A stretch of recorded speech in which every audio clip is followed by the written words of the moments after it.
Welcome back to Change Ed, Change Ed. the #1 education podcast that you are listening to at this moment. My name is Andrew Kuhn. I am an education consultant from Montgomery County Intermediate Unit, and here with me is Patrice Samachek, also an education consultant from the Montgomery County Intermediate Unit. Patrice. If I was listening to this podcast, there are two things that I would be thinking about. First, my first question would be, how come this podcast didn't come out at 7 o'clock in the morning like all the other ones do? You guys have been dropping the ball lately. And to that, we would say... It's Andrew's fault. Or we would say we've been experimenting with our creativity. No. Like, why are we lying to them? The two people that listen, don't lie to them. Mom, you know what happened. You know the truth. We were letting our idea on what to do for this episode marinate. Yeah. And it marinated so well that all you can taste is the marination. But you are such a liar. But okay. That's not true. No, you actually had the idea that we should do what we're doing now, which is the... Reuse an episode? Reuse an episode. Because once again, we are... I was the one who was letting it marinate. It marinated. And here we are, past time, recording a new entry for this. So it's, again, I was right. Your fault. Tomato, tomato. And the second thing they're wondering is, why are we reusing this? And honestly, there's a lot of reasons. Number one, this is like a good book or a good movie. When you listen to it another time, you see things that you didn't see before. So when we first recorded this and I listened to it, I was only looking at it from a neurodiversity standpoint. I was listening for that. Okay. But when you forced me to listen to it again, to prove your point that we could reuse this episode, I heard it. And I actually heard all of these parts when it came to curiosity, which happens to be our theme for the expo. Oh, so there's wow. all these hints in there. Wow. And maybe we give partial credit to Greg for the theme for this year's expo coming from these nuggets that he dropped for us and was waiting for us to pick them up. Even if it's last minute, we picked those nuggets up. Okay. So what we want you to know is that you may have already listened to this, but have you? Maybe. Or maybe we're doing like we do with reading and we're doing a second close read. Right, because there's more in there. But you wouldn't know because you don't read. Right. Is that a picture book? No, well, I mean, this is all just sounds, so I think you're okay here. Okay. So...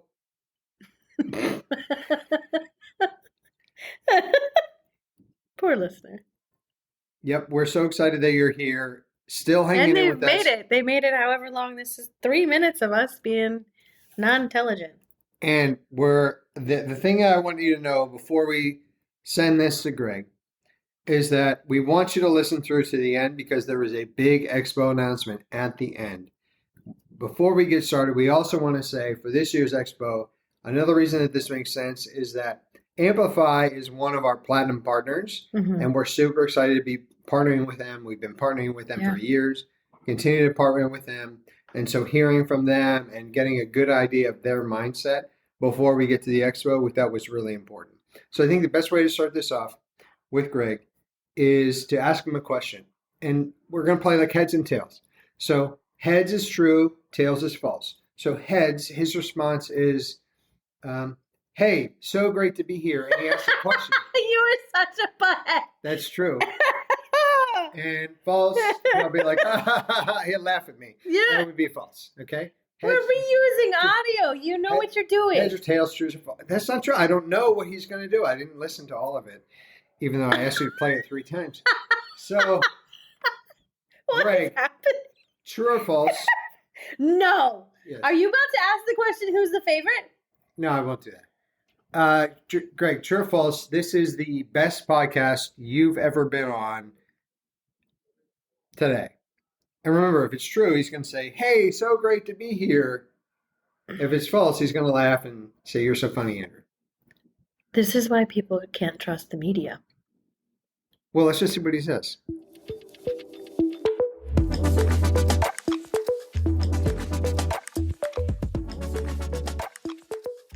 Hey, it's so great to be here. How you guys doing? Good. It is It is a great day. Great day. Happy Monday. Happy Monday. Greg, if you don't mind just giving us a little bit of your background.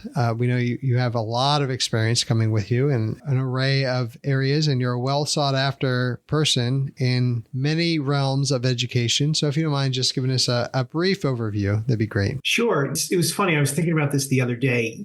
There's usually a moment when you're doing a workshop or you're presenting where they just by default, they want your bio slide up there, gives you highlights. I've honestly always wanted to just make one that says, I was a student and I struggled and I became a teacher and I struggled.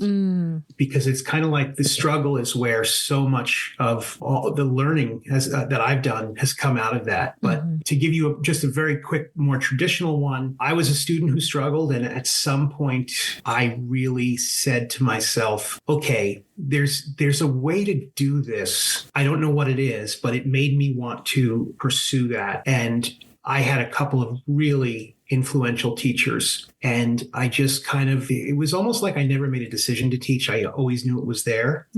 And so I got to do that. And I've done that in a little bit of time in private school, in a charter school in Texas, and then at Dallas ISD. So I got to really work with students with learning differences. And it was just the most meaningful stuff I've ever done. So I love that you said the learning happens in the struggle. And one of the things that we talk a lot about with the Pennsylvania, they're called STEEL standards, but NGSS is really what it comes down to is we as educators, the shift in my mind has to be, we have to stop stealing our students' struggle because the struggle is where the learning takes place. And when we stand and deliver too often, we're giving them everything and we're not allowing them opportunities to struggle and to learn. And sometimes we associate the idea of struggle with negativity. And in reality, we can shift that mindset so that when we see a struggle, it's when we're creating new pathways in our brain and we're getting more wrinkles in our brain. And that's the way I would describe it to my own kids is that, well, I can't give you everything because I want you to have the wrinkliest brain possible. And the way to do that is to have some struggle and to learn through what you're going through. So I really appreciate you saying I was a student who struggled and a teacher who struggled. And now that's where I learned that all of the learning happened. I love that. You know, Greg, through all the conversations we've had, one thing really resonates with me about you and your personality is that you're a very reflective person and you find very meaningful analogies to connect the learning. So it always comes off as so genuine, right? When you said I was a student and I struggled and I was a teacher and I struggled, that's that's raw, right? Like here it is. This is really how it went for me. I'm not sugarcoating it. This is how it was. I think what I appreciate is the way that you draw people in as well with that vulnerability that you show as well. Yeah, thanks so much. I found that when I was a teacher for a long time and we would have people come in and talk to us,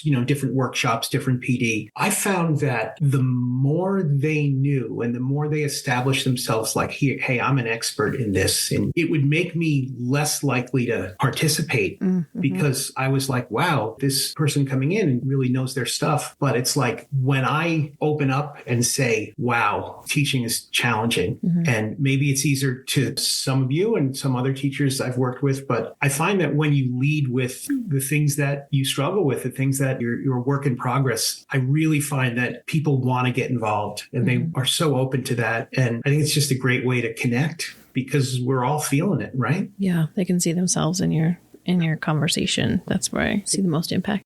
And with our STEEL standards, so much of it is about shifting our instructional practices. And you model that because you're being a lead learner and saying, here's where I am. Let's have a conversation.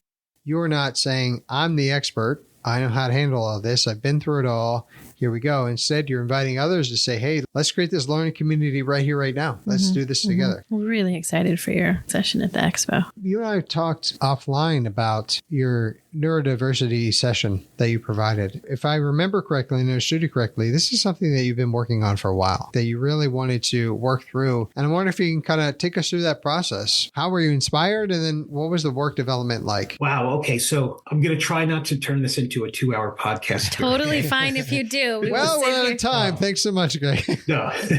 You have a rapt audience. Just to give you a little bit, for that day when it was just so fortuitous where you guys walked in, I still had what I have a lot, which is the morning of, to me, a presentation or a session is never really finished. I'm always thinking about it. Could it be better?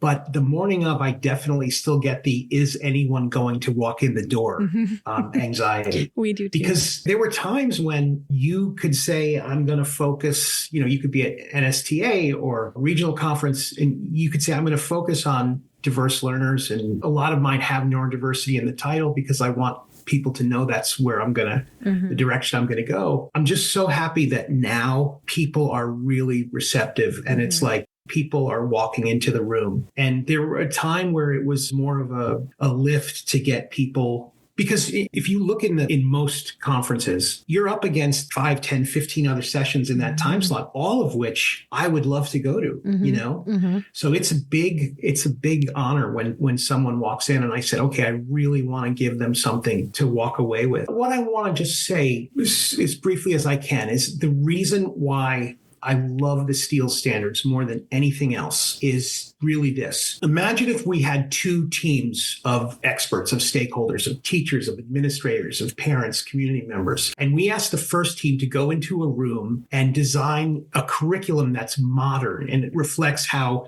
people do science rather than, historically how we teach and learn science. If they come up with something modern and has a real connection to the workplace and the workforce and the 21st century, they would go in and do their work. And then if we ask the second team to design a curriculum completely built for diverse learners, for students who don't succeed in a lot of the traditional ways or the traditional learning models. What I think is so amazing is they would both come out with exactly the same thing. They would both come out with Steeles because there's just so much overlap. And it's a modern approach, but it's also an approach that has so much equity built right into it. So it's just such a great direction. I love that it has entry points for everybody, right? Oh, yeah. Like the way that you present a phenomenon, it has with the notice and the wonder and the prompting conversations and questions, it just opens it wide up. It's natural differentiation, right? Built right in. So you're getting your students who need more support as well as your students who are advanced learners into the same space and having these really great conversations where minds can be shifted and minds can be changed as opposed to like, I'm going to tell you what needs to be here and you have to regurgitate what I'm hearing. I agree with you. I think they blow the doors wide open for all learners. We're teaching to all. The goal is teach to all, not to some. And that's... And meet them where they're at. And meet them where they're at, right? Like invite them into the conversation so they can be part of the learning and part of the conversation. I really loved how you said that a session's never really finished, right? And that's a good, strong mindset for all of us to embrace. As students, as educators, it actually doesn't matter what you are doing or who you are, that something's never really finished. Not that we can never have it be good enough, but there's always room to grow and to learn and to improve. And I think that's actually built into Steeles as well. There's always more questions we can ask. We can always be more curious. Conversations or podcasts we have, we can find that we can go down a rabbit hole because somebody will bring something up and I'm like, I have so many questions about that. That's wow, right? Like I'm curious, I'm interested. And I found that through NGSS and specifically through Steeles here in Pennsylvania, that I feel that I've been empowered, that it's okay to ask those questions, not that it's a nuisance or I'm frustrating someone or getting them off task. Instead, that's a great question. Let's lean into that. Let's see what that is. Let's get a little bit more involved. Yeah, totally. And, it's funny, that process of a session never being finished, I really get inspired by the groundwork of NGSS in one simple way. Whenever I deliver like a workshop, if I get asked a question, and I absolutely love getting questions, what my goal is the next time I deliver a similar workshop is to not get asked that question because I want to put it in my message. And that almost sounds like I don't want questions, but it's almost like when I'm asked a question, someone is saying, hey, this is important to me and you've left this out. And it's almost like I'm saying, thank you. I need to know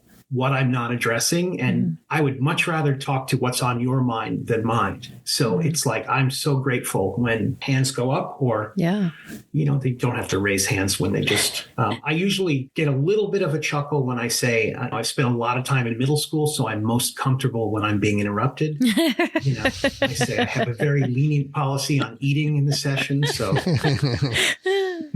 I love that. Well- it also shows that they're super engaged in what you're talking about, because if I have a question, I'm processing what you're saying to me and I need to think about it and I want to get clarity and I'm excited enough about what you're talking about that I want to ask this question. I think that's important too for educators to keep in mind that questions aren't bad things. They're not questioning your authority or your thinking or any of that. They're questioning, like they're engaged and excited to be learning what you're learning. I think that's a great idea. Yeah, I find answers to be stop signs and I find questions to be the green light. Sometimes, especially when I was a newer teacher, I would say, oh, wow, I'm going to really challenge them here. And then someone's hand would go up and I would say, oh, okay, you're right. Take out something to read. Yes. It's like sometimes finding an answer. It's just like, I love the shift where it's really saying, what could we figure out here? What questions could we ask? Where could we take this? Yeah. Because that's going to be unique to every student. And it's a great feeling. Well, and really, even in sessions that we do now, it'll be the same thing. If somebody's seen a phenomenon even remotely related to what we're doing, we're like, hold that, right? Same thing. I love how you said that. That's a stop sign. I don't need the stop sign yet. I need the green light. Even a yellow light's fine. We want to engage in the learning and to build up those neurons, like build up the synapses that's connecting it all. And I want you to think through it. I'm not looking for the answer yet. The answer can come, but also this strong acknowledgement that the answer is the answer today, but we could come into new information that could change that answer. And we need to be prepared for that. What does that look like? You know, it doesn't mean that it's rocking the foundation of everything in existence. It means that, well, we've gained new information. We are able to change our stance on things in light of new information, in light of things that are discovered. When you said about them asking questions, it made me think that based off your philosophy and how you're doing it, you, I think, have a good idea of like the depth of the question indicates the depth of understanding. So if you've been able to continually to improve it, you're delivering a different and thereby a even better session. But then the questions you get, they go more and more in depth. You know that there is a deeper understanding for each session, that they understand it more. Oh, yeah. And it reminds me of, sometimes I get looks when I say this, but like if you just sat down and read the Steele standards and kind of went deep with it, it's really hard to do these things in isolation. These things lend themselves to collaboration. That's just so great because we're going to learn from one another. We're going to learn with one another. And I really want anytime I get to speak to teachers too, to be just as much of a collaboration. Like I have this saying where it's only a presentation until the first person asks a question, because when that happens, it becomes a conversation. And it's just every teacher knows what it's like to draw up a plan and then maybe they're just not connecting with it. But when you see where they are connecting with, it's like, ooh, I'm just going to go with this, go in that direction. Because it's like, if you've got student engagement and it's okay to say, we're going to pivot here and go left where I thought we'd go right, you know? Sometimes that's where the best learning takes place, is when we remove ourselves from the barrier. When we pivot, and pivoting can be nerve-wracking in the moment. And even how we process as adult learners or process as educators, and to be able to empower yourself through that and say, I need a minute. Whatever your process is, embrace your process. But there's a lot to be said about in the moment learning and in the moment education, which is why when we have students, they're in person with us. We're teaching that group of students, instructing them, the students that are with us. Otherwise, you could record what you say and here's all the knowledge you need about this experience, but that's not how we've learned that the brain works and how we can engage students and engage learners. So Greg, we are at the end of our time. This has been our 15-minute-ish podcast with you. And I would love to just put it up if you have any kind of a closing thoughts that you want to share, or the ultimate teaser. You're going to be bringing the circus with you. Everybody gets a free ticket. I don't know, whatever it may be. No pressure. Oh, well, I'm looking forward to seeing everyone. I really am just so honored that I get to talk to you about something I'm really passionate about, both as a teacher and as a neurodiverse person. So I'm looking forward to seeing everybody. I love Philadelphia. I love Pennsylvania. It's really not the place to bring a diet, but I'm going to do my best to have a little bit of a cheat day. Yeah. I was going to say, don't come here. Super easy to have cheat days in Philly. Yeah, you shouldn't be coming here pre-beach season, but yet you are. So good luck with that. One day isn't going to ruin your diet. Yeah. Well, Greg, I have a lot of things that I wrote down, and trying to give us a final thought on this is, quite frankly, I'm not going to be able to do it justice. But there are two things that I wrote down, and one is a final thought. But before that, I want to say that our learning is never finished, and that we need to lean into the learning. We shouldn't lean away from it. We need to lean into it and all that it has to offer. There are going to be bumps. There are going to be sidetracks. There are going to be bruises even, but you learn through all of that and we become better. So we should continue to do that in our craft and model that, even as you do with your work. You're modeling the learning. You're being a model learner. Before we end this show, we need the big announcement. But first, let's take a moment from our sponsors and have a reflection on the fact that this is Greg's favorite podcast he's been on today. You manipulated every aspect. Not true. I know Greg, and I knew he would say this was his favorite. You know, Greg is a very nice guy, and he would say it's his favorite regardless. That's hurtful for people who have feelings, which is not me. So let's move on to the big announcement, which is because of the amazing feedback we got from last year's Expo, where Greg happened to be the opening feature presenter, we, through our partnership with Amplify, are having Greg come back as our afternoon closing keynote. Yeah, and on a great note. And on a great, powerful exclamation mark at the end, like I always do with this podcast, whenever we have the final thought. Wow. Right? Wow. I can see people applauding. My mom always says, pick up your feet because it's getting deep in here. Wait, it's like up to my nose with this. Does she say that every time I have the final thought, or just she just says general? It every time that it gets crazy and stupid. There's a general momism that you deliver. Thank you so much. So listen, listeners, we want you to be there to experience Greg in person, but also come be with us at the Expo this year. Hang out with us. Yeah. Hang out with us. This year is our third annual Steels Expo. It will be on Tuesday, May 20th. Why Tuesday, May 20th? Because it's election day. Or because it's the day we picked. Yeah, but yes, election day is. You asked for the real reason. I don't understand. I know. Your theatrics today are on point. So it's election day. I don't appreciate lying to our listener. We still have room. If you're listening and you want to come, you need to buy a plane ticket. You do that. You come. You plane ticket for Montgomery County. Yeah. For our Steels Expo, we'll be there. We'll be in person. To learn more information, you can go to learn.mciu.org/Expo20. Expo 25. No, Expo 20. Yes. You don't have to put the change it first? Nope. Oh my goodness, they revamped it. The Expo is so big. You should go to change it first because we've got some good stuff there. And then click the Expo tab. Yeah, so if you go somewhere on the internet and you look up something, you will find an Expo somewhere near you that you can go to. I'm done talking. Yes. We only have till this Thursday if you want to register. So find it somewhere on the internet and come see us. Thank you as always for listening and tuning in. Be sure to follow and like and share this with every person you know so they can come to the Expo as well. Disregard the fact that Andrew is a giant fibber. I don't know if you can ever trust him again. Who tells the truth? A fibber that tells the truth. Okay. If you were Pinocchio, your nose would be out the door.